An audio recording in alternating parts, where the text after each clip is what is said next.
Judiciary సిస్టంలో అవినీతిపై చిన్నపిల్లల పుస్తకాల్లో ప్రస్తావించవచ్చా? అసలు ఈ ప్రశ్న ఎందుకంటే ఎన్సీఈఆర్టీ ఈ మధ్యకాలంలో హిస్టరీకి సంబంధించిన అనేక అంశాల్లో మార్పులు చేస్తోంది.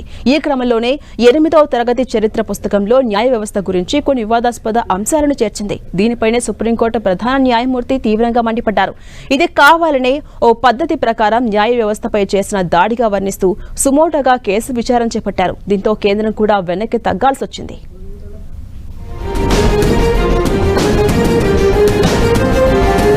ఎన్డీఏ కొత్త చరిత్ర రాయాలనుకుంటోందా? ఎన్నికల విజయాలతో చరిత్ర తిరగరాద్దామనుకుంటోందా? విపక్షాల ఆరోపణలు సరే, ఇప్పుడు కోర్టులను కూడా లాగేసిందిగా. న్యాయ వ్యవస్థలో అవినీతి పేరుకుపోయిందంటూ ఎన్సీఈఆర్టీ పాఠ్యపుస్తకంలో ప్రచురించడాన్ని దేశ అత్యున్నత న్యాయస్థానం తీవ్రంగా పరిగణలోకి తీసుకుంది, అభ్యంతరం వ్యక్తం చేసింది. దీన్ని సుమోటోగా విచారణకు స్వీకరించింది. సుప్రీం ప్రధాన న్యాయమూర్తి జస్టిస్ సూర్యకాంత్ నేతృత్వంలోని ధర్మాసనం ఈ అంశాన్ని సుమోటోగా విచారణ చేపడుతున్నట్లు ప్రకటించారు.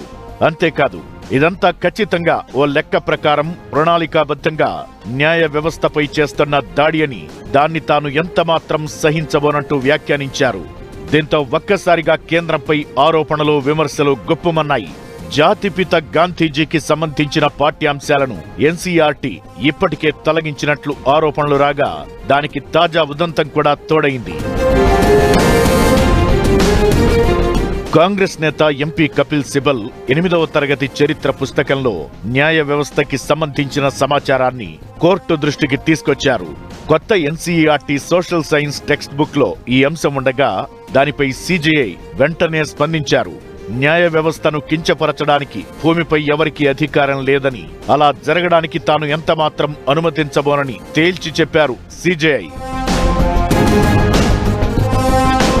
ఇంతకీ ఈ పుస్తకాల్లో ఏమని ఉందంటే, దేశ న్యాయ వ్యవస్థలోని అవినీతి, భారీగా కేసులు, పిటిషన్లు పేరుకుపోయాయని ఈ పాఠ్యపుస్తకాల్లో ప్రచురితమైంది. న్యాయమూర్తుల కొరత వంటి సవాళ్లు న్యాయ వ్యవస్థ ముందు ఉన్నాయని వెల్లడించింది. మన సమాజంలో న్యాయ వ్యవస్థ పాత్ర అనే సవరించిన అధ్యాయంలో సదరు వివరాలు ఉన్నాయి. దేశంలో కోర్టుల పనితీరు, వాటి నిర్మాణం, అంటే సుప్రీంకోర్టు మొదలుకుని జిల్లా న్యాయస్థానం వరకు అవి ఎలా పనిచేస్తాయనేది ఇందులో పొందుపరిచారు. దేశ ప్రజలు న్యాయం పొందే పద్ధతులతో పాటు వీటికి సంబంధించిన పలు విస్తృత అంశాలు, సమస్యల గురించి వివరించారు. 8వ తరగతి పాఠ్యపుస్తకంగా ఎన్సీఈఆర్టీ దీన్ని ప్రచురించింది. అయితే పాత పాఠ్యపుస్తకాల్లో అవినీతి ప్రస్తావన లేదు. సవరించిన పుస్తకంలో మాత్రం అందుకు సంబంధించిన వివరాలు ఉన్నాయి. పాత పుస్తకాల్లో న్యాయస్థానాల నిర్మాణం, పాత్రపై మాత్రమే దృష్టి సారించగా, సవరించిన ఎడిషన్ న్యాయ వ్యవస్థ పనితీరును ప్రభావితం చేసే వ్యవస్థాగత సమస్యలను విశ్లేషించింది. ముఖ్యంగా దీనిలోని ఓ విభాగం న్యాయ వ్యవస్థలోని అవినీతిని, పేదలపై దాని ప్రతికూల ప్రభావాన్ని వివరించింది. దీనిపైనే సుప్రీంకోర్టు ఇప్పుడు తీవ్రంగా స్పందించింది.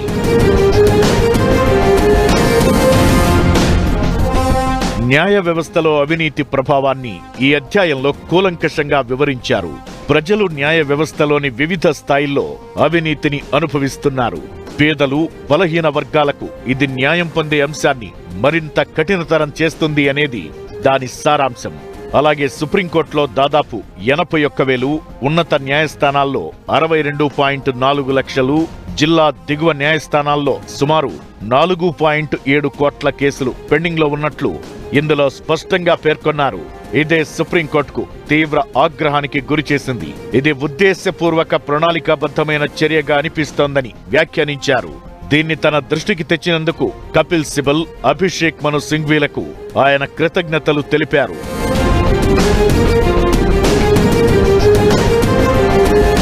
ఇదొక్కటే కాదు, గడిచిన కొద్ది రోజులుగా అసలు జాతిపితకి సంబంధించిన పాఠ్యాంశాలను కూడా ఎన్సీఆర్టీ బుక్స్ లో కుదించబడ్డాయి. కంటెంట్ రేషనలైజేషన్ పేరుతో ఈ కార్యక్రమం జరిగింది. ఎన్సీఆర్టీ 12వ తరగతి చరిత్ర పాఠ్య పుస్తకాల నుంచి మహాత్మా గాంధీకి సంబంధించిన కొన్ని కీలక అంశాలను తొలగించడం జరిగింది. గాంధీ హత్య తరువాత ఆర్ఎస్ఎస్ పై నిషేధం, హిందూ ముస్లిం సయోధ్య కోసం ఆయన చేసిన ప్రయత్నాలు మరియు గాడ్సే నేపథ్యానికి సంబంధించిన వివరాలను తొలగించారు. ఇది దేశవ్యాప్తంగా చర్చనీయాంశమైంది. గాంధీజీ హత్యోదంతం, ఆర్ఎస్ఎస్ పై నిషేధం మరియు ముస్లింలను మభ్యపెడుతున్నారనే ఆరోపణల వంటి సున్నితమైన అంశాలను సిలబస్ నుంచి తొలగించారు.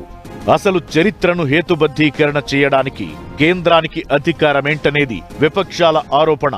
ఇలా రేషనలైజేషన్ పేరుతో తమకి అభ్యంతరకరంగా ఉన్న పాఠ్యాంశాలను చరిత్ర నుంచి తొలగించేందుకు, భావి తరాలకు తెలియకుండా ఉండేందుకే ఇలా చేశారనేది కాంగ్రెస్ సహా ఇతర పక్షాలు విరుచుకుపడ్డాయి. తాజాగా సుప్రీంకోర్టు రంగంలోకి దిగడంతో ఈ అంశం కూడా మరోసారి కోర్టుల ముందుకొచ్చే అవకాశాలు కనిపిస్తున్నాయి.